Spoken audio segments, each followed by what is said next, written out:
Bermain dan rekreasi ke Sungai Karungga, Bandar Baru.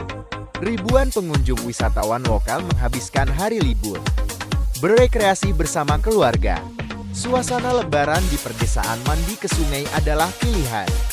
Selain hemat tidak perlu biaya, terlihat keceriaan dan bahagia anak-anak saat lebaran. Walaupun menumpangi mobil terbuka, suasana ini menjadi momen terindah saat lebaran bersama keluarga.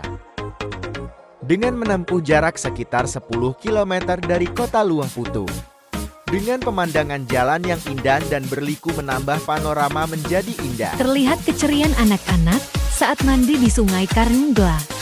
Dengan air yang mengalir deras berbatuan. Nuansa air yang dingin jernih membuat wisatawan menjadi betah. Tempat ini sangat nyaman untuk rekreasi untuk keluarga. Yacht yang belum datang pasti menyenangkan buat keluarga Anda. Sungai Karungga, Bandar Baru, Pidijaya. Rekreasi bersama keluarga.